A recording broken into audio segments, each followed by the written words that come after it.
ദൈവവചനം ഉൽപ്പത്തി പുസ്തകത്തിൽ നിന്ന് 17-ാം അധ്യായം 11 മുതലുള്ള തിരുവചനങ്ങൾ. മോശ പറഞ്ഞതനുസരിച്ച് ജോഷുവ അമലേക്കരുമായി യുദ്ധം ചെയ്തു. മോശ, അഹ്റോൻ, ഹൂർ എന്നിവർ മലമുകളിൽ കയറി നിന്നു. മോശ കരങ്ങൾ ഉയർത്തിപ്പിടിച്ചിരുന്നപ്പോഴെല്ലാം ഇസ്രായേൽ വിജയിച്ചുകൊണ്ടിരുന്നു. കരങ്ങൾ താഴ്ത്തിയപ്പോൾ അമലേക്കർക്കായിരുന്നു വിജയം. മോശയുടെ കൈകൾ കുഴഞ്ഞു. അപ്പോൾ അവർ ഒരു കല്ല് നീക്കിയിട്ട് കൊടുത്തു. മോശ അതിന്മേലിരുന്നു. അഹ്റോനും ഹൂറും അവൻ്റെ കൈകൾ ഉയർത്തിപ്പിടിച്ചുകൊണ്ട് ഇരുവശങ്ങളിലും നിന്നു.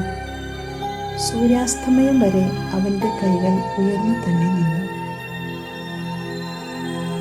ദൈവസന്നിധിയിലേക്ക് കൈകൾ ഉയർത്താനായാൽ ജീവിത വിജയം ഉറപ്പാണ്.